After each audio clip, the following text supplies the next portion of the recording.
It's a moment of attraction. There's electricity, a feeling of desire, the feeling of excitement and anticipation even for the slightest touch. Rachel Wotton calls it skin hunger, and that's who I'm talking to in this episode. My name's Rachel Wotton. I am a sex worker. I live on the land of the Gadigal people of the Eora Nation here in the inner west of Sydney. So I'd like to acknowledge the traditional landowners on which we're doing this interview here today. Sex and disability is something that isn't talked about enough. From the lack of realistic sex education for people with disabilities in schools to how that translates in the real world, sex and sexuality for people with disabilities is often something that's unspoken. I am currently a PhD candidate at Western Sydney University. My master's by researchers at Sydney Uni. So my master's was around sex workers who work in New South Wales, Australia, who provide services to clients with disability. And now my PhD is around exploring the experiences of people with disability who access sex worker services in Australia. And I'm wanting to really prioritise the voices of people with lived experience. My name is Susan Wood, and we talk about the misconceptions around sex workers and sex for people with disabilities, and how her work is helping her prioritise disability and sexuality as part of her PhD.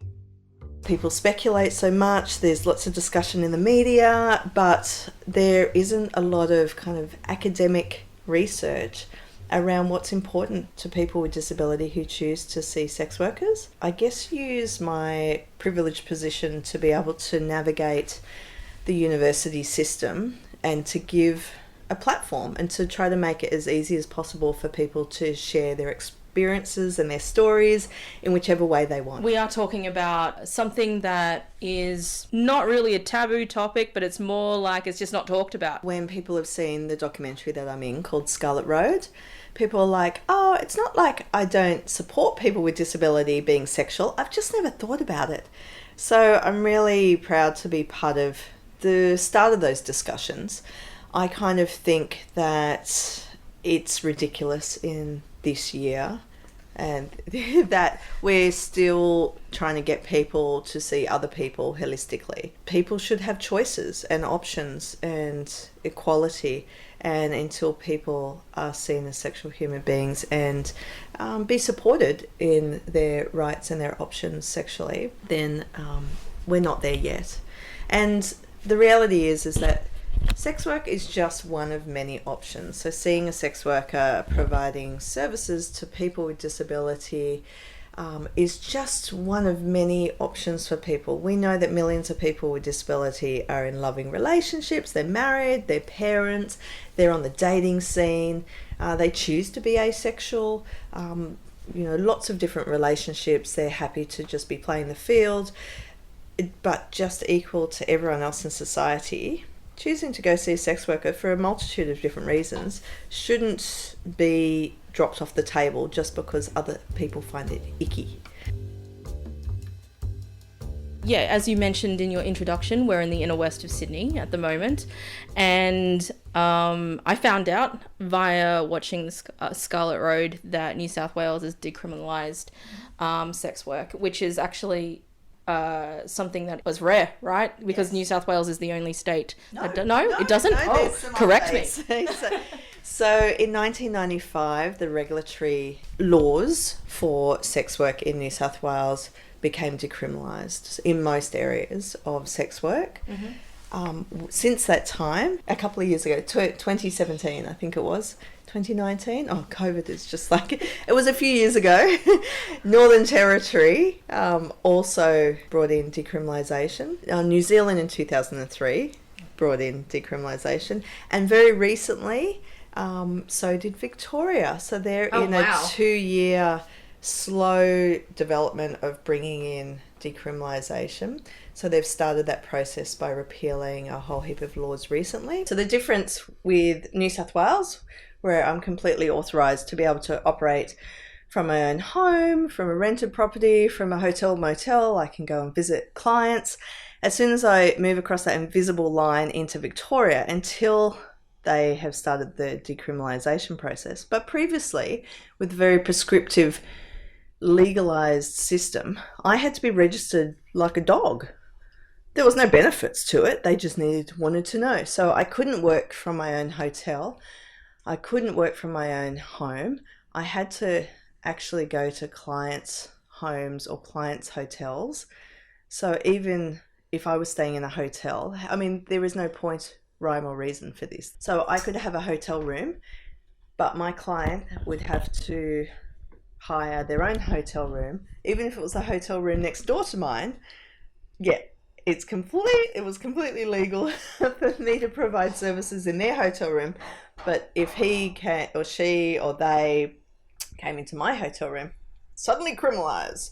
So it's a really positive step forward that Victoria is doing that, and sex workers around Australia and around the world. By having decriminalisation, it means that it's a step towards recognition that it's a legally recognised occupation in Australia, but it's how it's regulated and how we can operate that is the issue. I always say, as soon as I close the door and it's just the client and myself, that's the easiest part of our jobs and it's the most fun.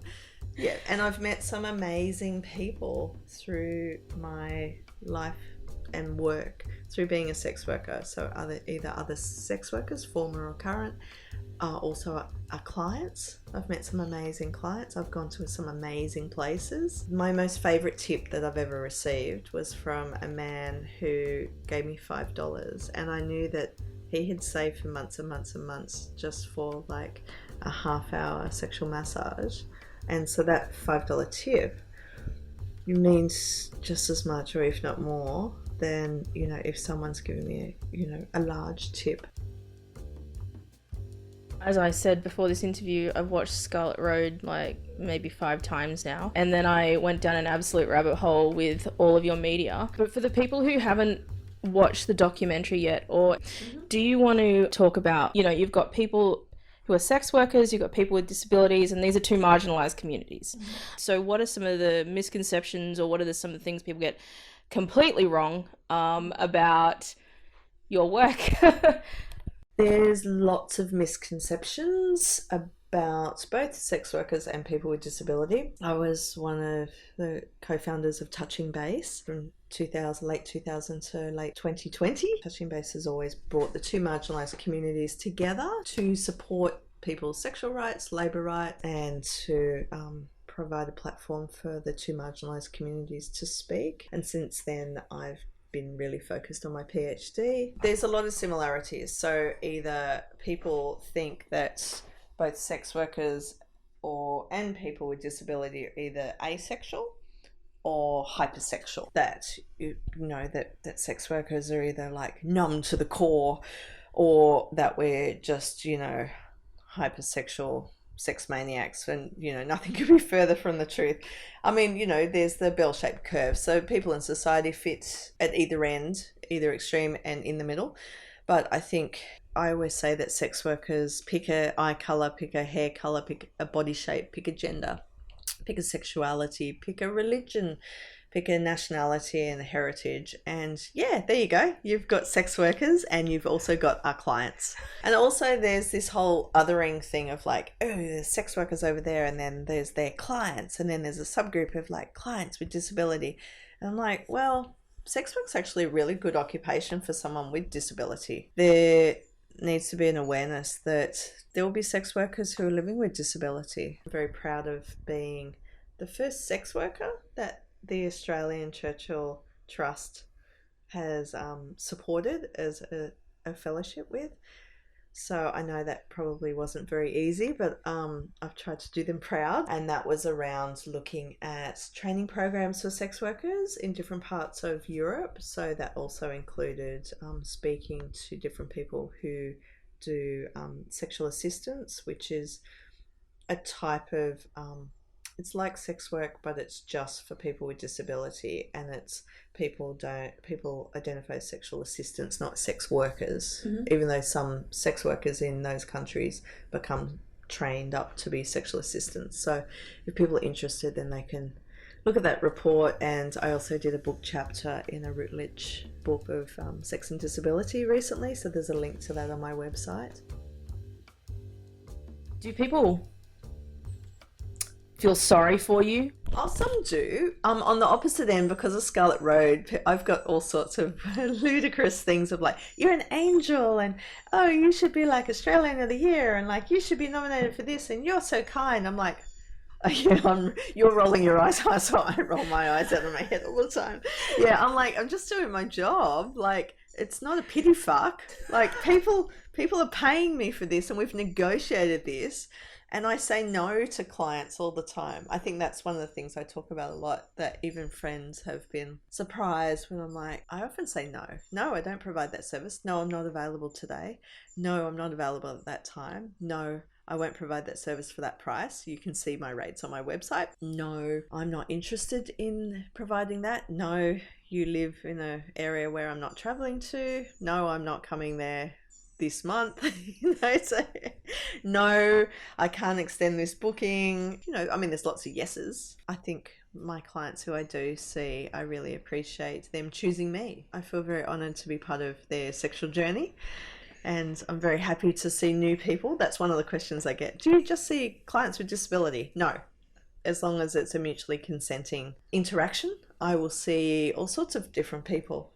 If people approach me, and I'm happy to provide the service that someone's looking for, and the services are quite varied. I think going back to the myths as well, people think it's all wham bam, thank you ma'am, and it's like a whole porn show. It's like, no. No, there's a whole range of things. There are some sex workers who don't provide vaginal sex intercourse. People prefer doing sexual massages, what we know as rub and tug. So it may just be masturbation and nude massage and body slides. I like doing them too. I mean, you can see, I've got my massage table here in my workspace. I really enjoy that. And some people, for lots of reasons, may not want to roll around on the bed. People might think that you're giving discounts left, right, and centre just because they're people with disabilities, or for free, and obviously not. No. People do ask about discounts. Look, I do know some sex workers who are like, show me your pension card or your concession card, and they will give 10% discount or things like that. So, but if it's not on someone's website, then generally it's not going to be happening. If it's not on someone's website, then generally it's not going to be happening. My concession is that I travel further for people. So someone who doesn't appear or hasn't approached me and said that they have a disability, just a regular Joe Blow who's found me online and said, will you come to Liverpool? I'd be like, no. No, I will not. I have a workspace here in the Inner West, and you can come to me. There's free parking for 2 hours during the day. If someone is living in supported accommodation and they have complex support needs, and it's easier and more comfortable for me to go visit them, then I will. In your documentary, it was very fascinating looking at the training component where you were discussing people who are non-verbal and the misconception around consent and how could they possibly give consent. Do you perhaps want to talk about blatantly incorrect information about what consent means for somebody with disability? Oh, completely. I'm just horrified that people have literally said to me, people who work in the disability sector, how can Johnny possibly give consent? I'm like, well, when you assist with him getting dressed in the morning, how does he tell you if he wants to wear the red shirt or the blue shirt? And they're like, oh, he uses a communication board. I'm like, so therefore he can communicate with you about what his preferences are. So therefore the same can be done with sexual needs, sexual expression, likes, dislikes. People, learn to be able to communicate about these things. But if there aren't any communication boards that include sexual positioning, sex words, even body parts, then how do you expect someone to be able to communicate? You have to be able to make it accessible. So Touching Base did create a communication board about communicating your sexual needs, and it's a physical one that I can show you in a moment. But I believe that they're doing a needs assessment at the moment to update it, or to be able to see whether or not they're doing an electronic copy. So that'll be very exciting. But people use iPads all the time, and people use different ways of communicating. You know, there's some people who yes is thumbs up, thumb down is no. Some people do the blinking, so one blink is yes, two blinks are no. Some people can use hand signals. There's a whole multitude of ways. I think if someone is supporting someone to see a sex worker, as a support worker, as a carer, parent, any person who is assisting with that communication and actually transporting someone to a place or welcoming a sex worker to someone's home, it's their responsibility, their duty of care, to be able to also tell someone like me, who is providing the service, how the person likes to communicate. So, and to be aware that if someone is in their wheelchair and they have their communication board in front of them, when you're naked in bed, you do not have that. So you also have to have other options, either like print out versions that laminated. You can't just move the big board that's in front of you in the wheelchair like into the bed. Just between you. Yeah, I know. But people just don't think of those things. I've had support workers bring clients to me for their appointments and then forget to take their communication boards out of their bag.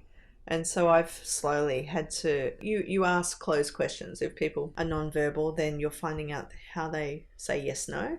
And so you can say, did you bring your communication board with you today? Or folder. It's often a folder. And if someone says yes, then it'd be like, is it in your backpack? Yes. Would you like me to get it out of the backpack for you? Yes, no. So you have to do that. But that's taking up part of like the hour that they're with me. Whereas the support worker could have done that in the first place. In terms of things that people think about or miss, I sometimes think that people forget about cleaning people's teeth, but also sometimes people go overboard with the aftershave, so it's the other way around. I always say, if you want us to lick or kiss a part of your body, don't put like aftershave on it. So it's like they're all over the nipples or over the neck. Yeah. Don't do that. So some people are brilliant and some people just get a bit flustered. So I think it's about just, us talking about it helps to normalize things. And also I think it's about giving people autonomy. So instead of like, I'm going to do this and get you ready, it still has to be like, well, what would you like to be, how do you want me to assist you for today? So people may want special underwear. Sometimes people are really sweet and bring gifts. So beforehand, it's like, well, let's go to the candle store beforehand. Or some people have brought, moisturizing lotion so that I can either rub it on them or they can rub it on me. All sorts of different things like that. Or there's a favorite bottle of wine or champagne that we may like to drink together. I mean, even talking about alcohol, I think people forget that people with disability may want to have a drink. It's like, oh my goodness, there's someone who's non-verbal who, you want champagne? It's like, yeah, it's a really normal part of people's lives to celebrate with different activities like that, including going to the pub, having a drink, when you normalize all these other kind of taboo things, like the idea of, people may want to go skydiving. I know lots of clients with disability who have tattoos, and I just can't even imagine how hard it was to negotiate that, especially if someone is non-verbal as well. And I think good on you. And they're really cool tats sometimes. But a lot of people are like, really?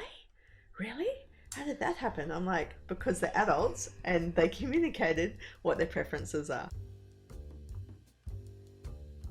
Yeah, I mean, it's interesting, right? Because the more we talk about this, the more I'm thinking about how talking about tattoos, talking about sex, talking about relationships, talking about, going that extra mile to like get you gifts or whatever it is, or having a drink. It's almost like people might assume that people with disabilities are Yeah, children. yeah, that infantilization doesn't seem to end for a lot of people. I have this whole theory that I've been talking about recently. I have it ends because I was talking to a group of American students.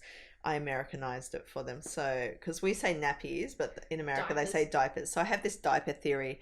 And because it's rightfully so ingrained that, kids wear nappies or diapers, and you do not, should not ever sexualize children. But I think that this people have just got this ingrained thing that as soon as they see a nappy, that they're right back into that like asexuality world. Non-sexual beings, don't sexualize them, and people need to realize that the adult incontinence pads when people grow up, and it's something that supports their well-being, it supports their autonomy, and it supports them living the best quality of life that they can. But and also at the other end of the spectrum, when people are aging, when people start to lose more body functions, and therefore they may need to go back to using adult incontinence pads. For some reason, a lot of people have a hard time still recognizing someone holistically as a full adult with full sexual needs if they choose to express it in whichever way they want. So there's nothing worse than hearing about how someone doesn't even have access to lube when they're reliant on third parties support to go do all their shopping. So the idea of like going to Coles and buying bread, milk, baked beans, salmon, cat food for their pets, and a tube of lube, and people are like, we're not doing that. It's like, why not? What's the difference between like a tube of moisturizer, some shampoo, conditioner, or a tube of lube? And I just keep coming back to this. You would have heard it in other things I've spoken about, but I don't like this whole us and them mentality, because the continuum of disability is quite broad, and I always think if people started thinking about we're all one car accident away from being in the exact same position, you're waking up in going to a rehab unit, and suddenly you're reliant on third-party support and care. How would you like to be treated? What would you like people to be doing and acting around you? And what kind of barriers would really piss you off if someone suddenly said, no, you can't go there? Or like, no, you're a dirty person for thinking that you need to do that. Like, those days are gone. It's like, au contraire. I think it's not our right to say yes or no, as long as it goes back to consent. As long as it's mutually consenting, you're not hurting anyone. And I have real trouble where people put too much time and energy trying to stop people from having fun, and it's really just stopping someone putting a smile on someone else's face. Equal opportunity is not just a phrase contained to issues like employment. It encompasses all aspects, including the fact that people with disabilities should be able to talk openly and honestly about sex without feeling like society doesn't take it seriously. And even in your workspace now, you've got a hoist that's above the bed, because you are also going above, like it's something that people need. So you're providing that. Yeah, look, my hoist is a homage to Mark, who was in the documentary. And when he passed away, I'm still friends with Elaine and Spag, and they're such wonderful people. And I approached them a year or so after Mark's passing and offered to buy his hoist, and paid for it to be removed from his bedroom at their home when they were ready to redecorate it. And so I brought it here and got it serviced, and it's up. And some of his friends are also clients or were clients of mine, and so everyone knows it was Mark's hoist. So it's a nice kind of living legacy to talk about Mark, and he's always here with us. So yeah, it's really nice to be able to offer that. And I'm lucky I work and live in a council area which allows me to be able to offer this place to some other friends of mine who are sex workers if they have clients. Or sometimes one of my clients may always say, do you want to see someone else? Different body shape, different gender, different services to me. So sometimes I can introduce other sex working friends of mine to my clients, and then they just rent the space from me. Yeah. And I wish more sex services premises would invest. So there's only a couple of places. So people who are listening to this may know them as brothels. But collectively, sex services premises, that includes massage parlours. So there's a couple in Sydney who have hoists. Sometimes they don't always work. Sometimes the lift doesn't work. I just think it's imperative that if you advertise it, and more places should become more accessible. And there's an accessible place that I know of that has a lift, but has never put in a ceiling hoist. And I think that it's important. It's not good enough to get someone to a premises and then say, well, they seem happy like getting the service in their chair. One, if the sex worker's trying to have sex with someone in their wheelchair, then that's an occupational health and safety issue. But two, it's not they're not having equal opportunity. People like to be lying next to you in the bed. You put all the energy into creating beautiful rooms in this sex services premises. Like, keep going. Allow more people to roll around. Yeah.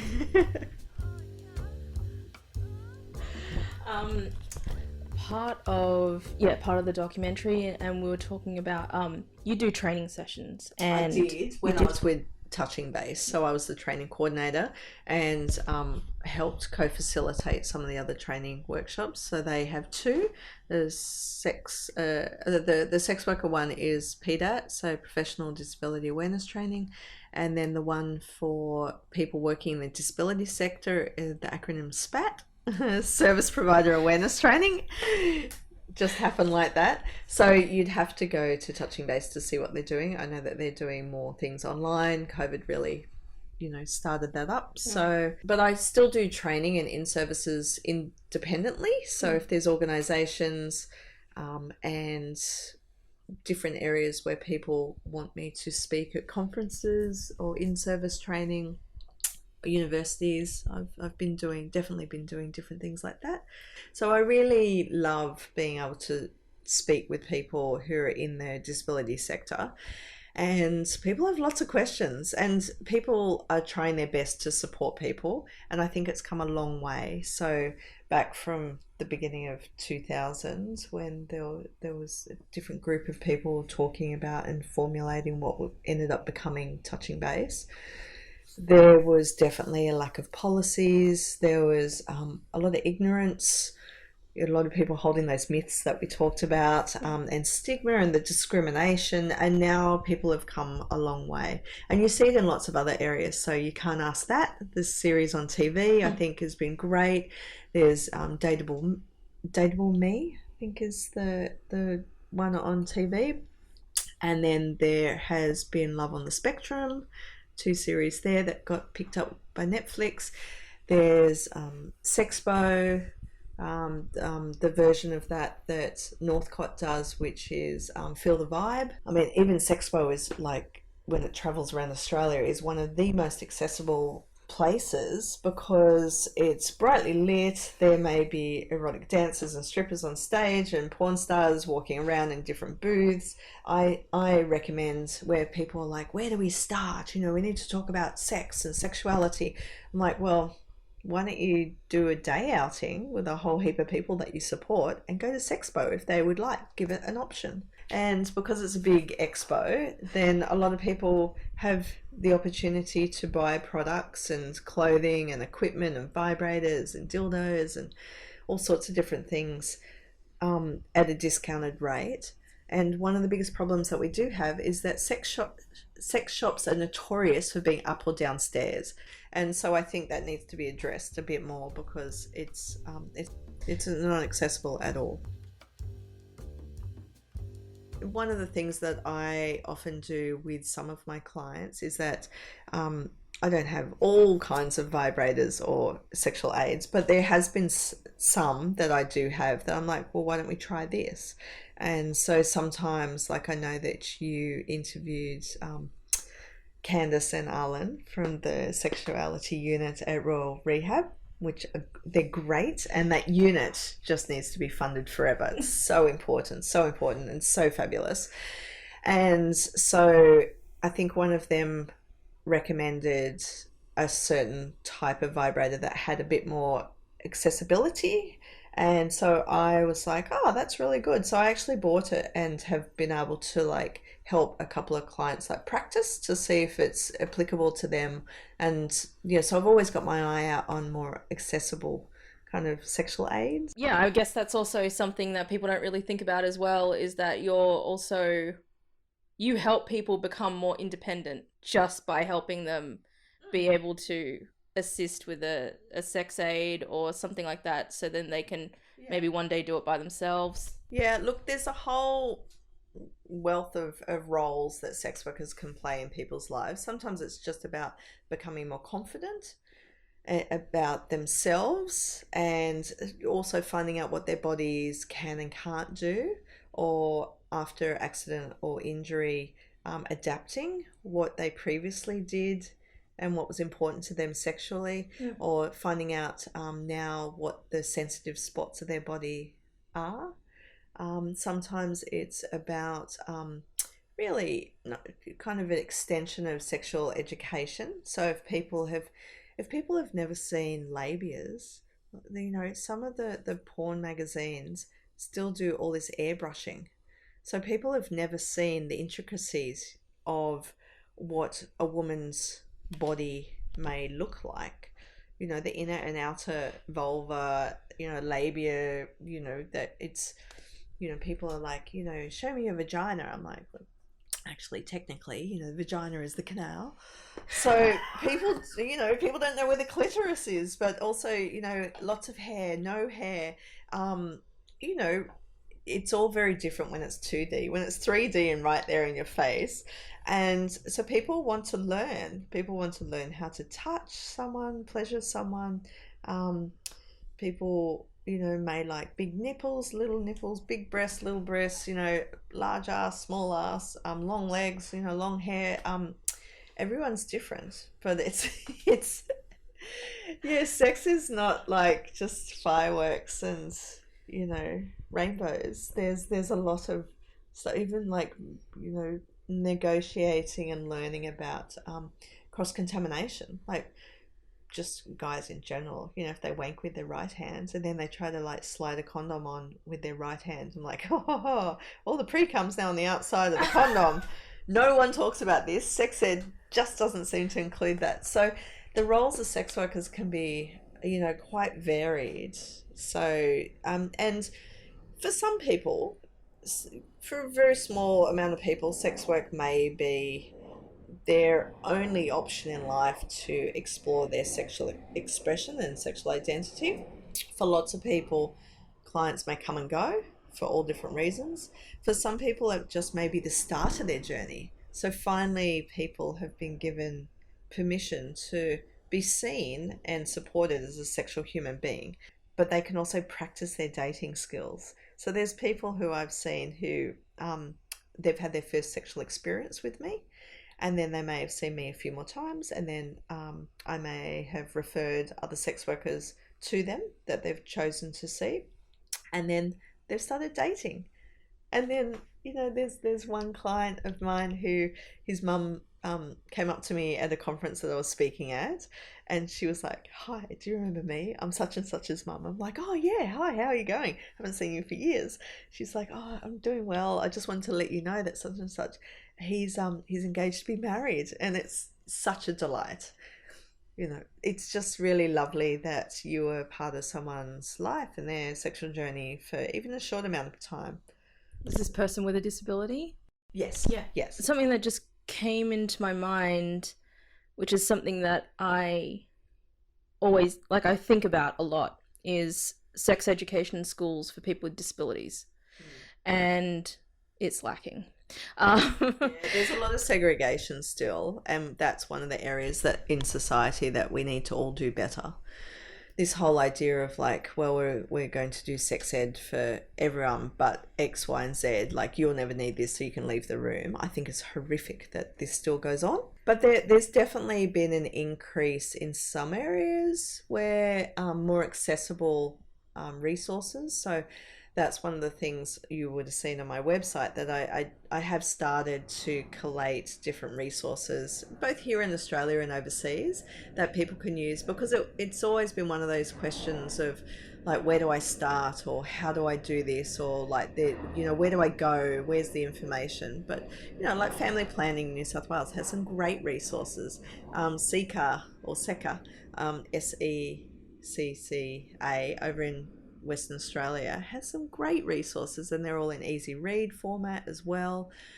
There's lots of different places where people can start, and Untold Desires is the most beautiful documentary. Sarah Burton was the director, Australian. It came out in 1994. It won a whole heap of awards. She's also a Churchill Fellow, and it's just as relevant today as it was when it first came out. And it's a whole range of people with disability talking about themselves as sexual human beings and their experiences, both good and bad. And it's just a beautiful documentary. So I always kind of see Scarlet Road as a kind of like collect the set. Like you should see Untold Desires first, because it's important to hear the voices of people with disability first, front, foremost. And I think that the voices of Mark and John, especially my two clients who are in Scarlet Road, their voices are the loudest and the strongest, and will continue to reverberate with people even though they've both passed away. Something I was going to bring up, which we've already talked about a couple of times in passing, people might also assume that, or might think that, parents are not supportive of their children with adult children with disabilities, seeking a sex worker or just wanting to be a sexual person. But you've had experiences with amazing parents. Do you perhaps want to talk about it a little bit more? Yeah, look, the parents that I've met are just amazing. I really, have created some really beautiful kind of, working relationships or friendships with some of the parents sometimes over the years. And they're remarkable because really they've gone against everything that society kind of expects or demands, or like all of the stigma and discrimination that is packaged with sex work. They've gone above and beyond and gone, no, my adult offspring has said that they would like to experience this. They're not able to be in the dating world for whatever reason, or currently this is what they've said that they want. So they've taken it upon themselves to either seek out sex workers themselves, or they've gotten support, or they've advocated on behalf and with their offspring to be able to make it happen so that their support team can assist. So it's been really lovely. Yeah, when it works really well. But one of the things with parents is that they feel very alone. They feel like they're the only ones. I've had parents who years and years ago have said to me that, it took, talking to 3 psychologists, psychiatrists, doctors, all people saying, you're a dirty woman for thinking about this or trying to get this. And so there was a lot of relief, and it's a real joy to be able to provide services that makes my client happy, which in turn makes their parents happy that they're happy. And I think that's all any parent wants for their child, is to grow up and to be able to experience different joys and different experiences and to be happy. So yeah, it's been a real joy, but a lot of them have found it a very lonely journey. More and more allied health and support workers and people in different spheres are starting to appreciate people's sexual rights, but obviously we're not there yet. So, and especially with the difficulty, should we name the NDIS? Oh, listen, it's going to be the next question that I ask you, because why don't we start talking about it? In the last year, also, so first of all, before the NDIS, I was providing services to clients who were able to use their state or local disability funding packages to be able to save up to be able to pay me to provide them services. So this whole idea, it's never happened before, is ridiculous. I mean, I've got a news article from the Mercury down in Tasmania where it was talking about support workers were taking certain gentlemen with disability to brothels. I've got, different news articles and, different personal experiences and invoices from years and years ago that I have invoiced places to be able to provide services. So it's definitely happened. The premise of the NDIS was that it's supposed to support people to have an ordinary life equal to others. So to just cut people off and ignore them holistically, like our sexual lives, our sexual identity, our sexual being, our sexual expression is an integral part of anyone's life. So if we're looking for equality, to have an ordinary life equal to anyone else, then you have to keep going and be true to form. Also, the NDIS premise was that no person would be worse off when they rolled over into their NDIS packages. So if people were seeing sex workers before and utilising some of their funding to do so, then I think it's abhorrent that they're now worse off. And I've definitely lost clients because of this. And people talk to me all the time about the difficulties. Some people have got really good support teams. So they have NDIS coordinators, NDIS like support workers, good plan managers. When everyone works as a team and respects the autonomous decisions of the person, the individual, the participant, using NDIS terms, then it works great. When people go outside their lane, so I've seen judge and jury, like, in NDIS plan managers or coordinators be judge and jury and get way out of their lane, and they're like, the NDIS won't fund this, therefore you can't put it in there. But the idea that people are being refused to even write it in as one of their aims or their goals or what increases their health and well-being is just horrifying. To be denied that level of autonomy and respect, where someone's saying, I have previously done this and this has increased my capacity, my sense of self, sense of purpose, it's decreased my tremors, it's decreased my pain levels. There's all these other reasons that people may seek the services of a sex worker. For people to say, no, you can't do that because we believe this, it's like, you are out of your lane. So I think that's a big problem. The good thing is that through the tenacity of the woman with MS, who took it to the AAT, the tribunal, where the magistrate didn't quite get it right. So I know that the discussion, all the legal stuff, everything that was put forward to the AAT, and some of it was held in confidence and private, but he screwed it up and said, like educated, especially trained sex therapists, so everyone was in a flap because it wasn't sex therapy. The woman was never asking for a sex therapist. It was very clear it was about sex work. So the sex therapists were all up in arms going, we don't touch our clients. Sex workers like myself are like, this is wrong. Like, we know that this is about sex work. And everyone else in the disability sector were like, what does this mean for us? The NDIS or the NDIA shot themselves in the foot really, because they didn't agree with the amount, which was a small amount relatively to people's packages. They didn't agree with it, so they took the case to the federal court and lost. And that ruling is brilliant. It's really beautifully written. It's not often that I would encourage people to read any of the rulings brought down by the federal court, but it's easy to read. It's beautifully read. It recognises that sex workers, we learn with our clients, so everyone's individual, so you don't necessarily have to have had training per se. A lot of us have had training either developed through like the one-day training with Touching Base, or through life experience, through friends, family, lovers, partners, other clients.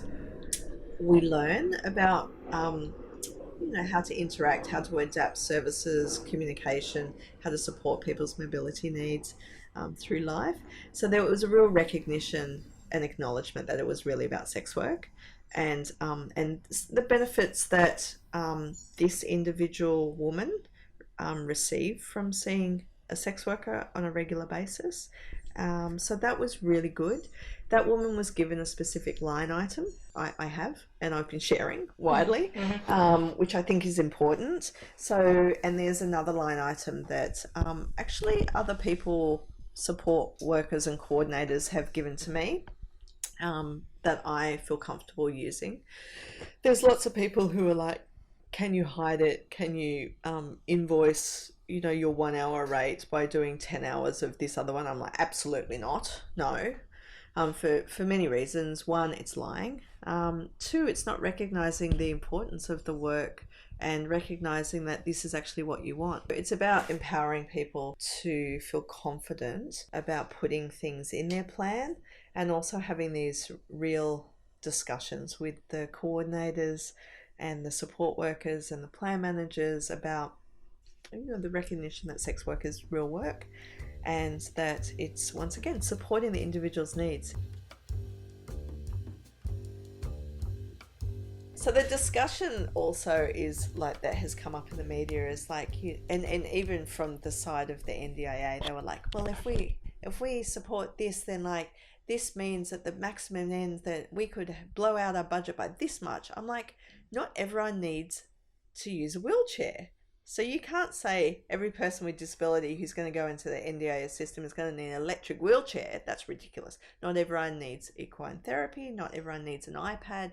Not everyone needs to have different modifications of their home. Not everyone needs aquatherapy.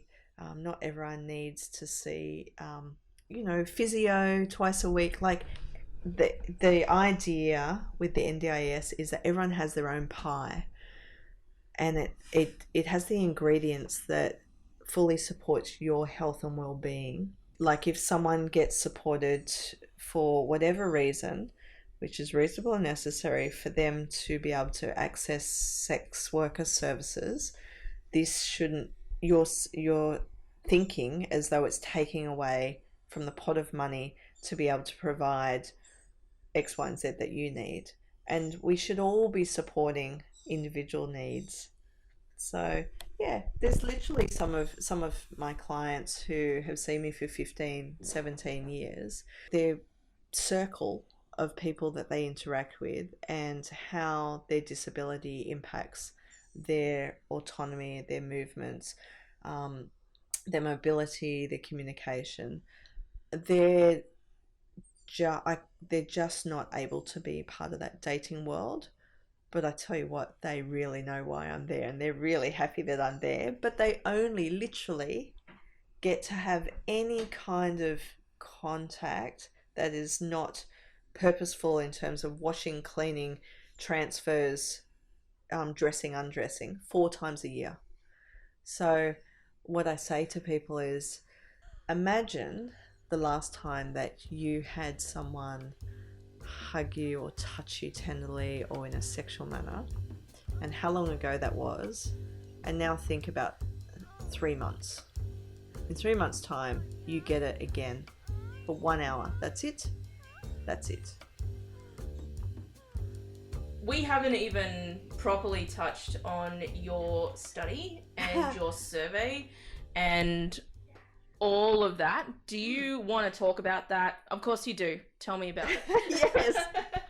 So this is my whole life at the moment, apart from like sex work and doing lovely interviews like this, is that my PhD, as I said before, is about exploring the experiences of people with disability who access sex worker services in Australia.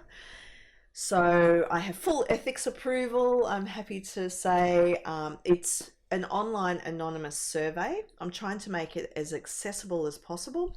I've been working with the Council of Intellectual Disability so that there is participant information sheet and also an easy read version, and also with the survey that there will be pop-up boxes so that there will be the questions and then there will be a plain English version of each of the questions to give someone a little bit more assistance to be able to navigate each of the questions and understand what I'm asking.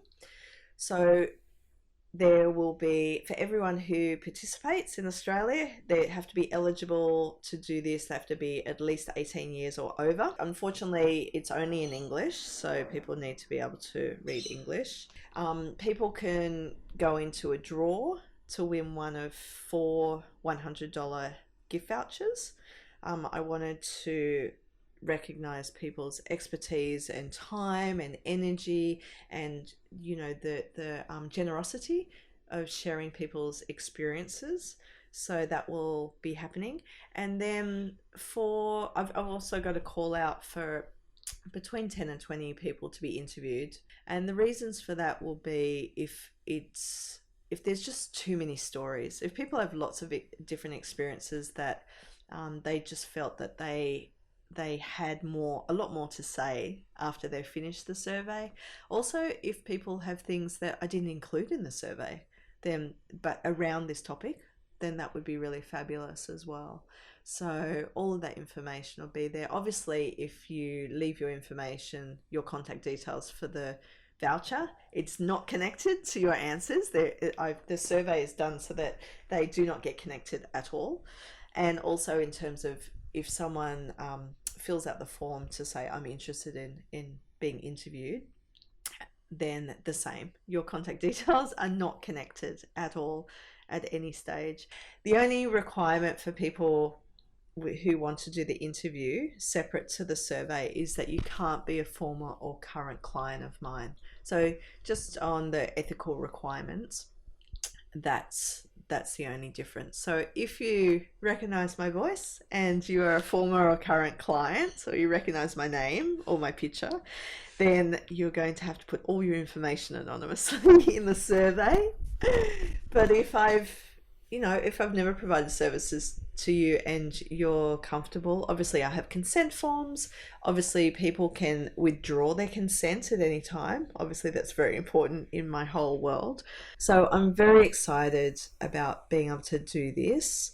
One of the things that keeps coming back, and this goes back to the NDIS as well, is like, well, where's the research? Where's the academic stuff? For some reason, like if you collate it in an academic format, it somehow seems real or it's respected.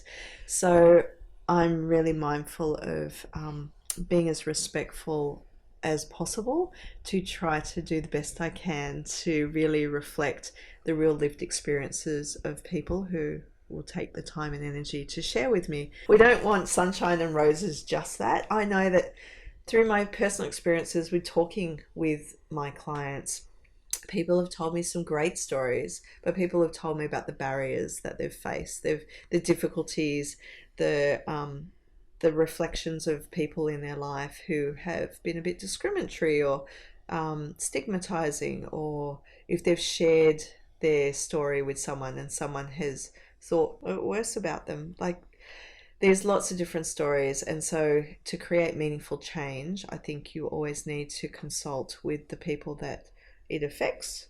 And well, obviously I want to acknowledge that I'm not a person with disability who has paid for sexual services, and I would be fully supportive of a researcher who identified as such to do this. I just felt people have to spend so much time and energy on other areas, as we talked about, like the NDIS or the aged care system. We haven't talked about that much, but people are exhausted trying to advocate for their rights. So I wanted to use my kind of privileged position and the energy I had to create a platform so that people can share their experiences, and I can try to best reflect their needs, their desires, their experiences in a way that can be read and spoken about and shared to hopefully down the track create some positive changes. So when people are trying to look at how can we best meet the needs, it's like, well, here you go, I've pinpointed these areas that are lacking, or this is what the experiences of the participants of the survey have said. So these are the areas in training, and this could be like parents, it could be other people with disability, it could be training for sex workers, it could be training for support staff. There's a lot of scope in terms of policies. I mean, a couple of years ago, Touching Base and People's Disability Organisations Australia put out a press release and a call for action for the NDIS to have a sexuality policy. They still don't have that. Why not? And this is not just sex work. This is about being denied access to sex therapy, sexual aids, sex education, lube, condoms, vibrators, you name it. So it's across the board. So hopefully that this can go towards part of the increased conversation and acknowledgement of people as sexual human beings. Awesome. Yeah. Rachel, thank you so much for your time this afternoon. It's been really good. My pleasure. We can talk for hours. Yeah. All right, cool. You've been listening to Have the Nerve, a podcast by Spinal Cord Injuries Australia. You can find information on Rachel's study, including the starting date and participant information, at pasa-research.com.au. And you can find information about Rachel at rachelwotton.com. That's RACHELWOTTON.com. This podcast has been written, recorded, and edited by me, Susan Wood. Logo art by Kobe Ann Moore. We'll be linking everything we've discussed in this episode in the show notes of the podcast. I'm also really keen to do a follow-up Q&A episode with questions submitted by you. If you would like to submit a question, follow the link in the show notes to the episode, or you can go to bit.ly/have the nerve Rachel Wotton, one word. If you like this episode and have the nerve in general, show us some extra love and give me a 5-star rating on Apple Podcasts and Spotify. And tell 2 of your friends and 1 total stranger. You can also find Spinal Cord Injuries Australia on Facebook, Instagram, LinkedIn, and Twitter. Thank you for listening.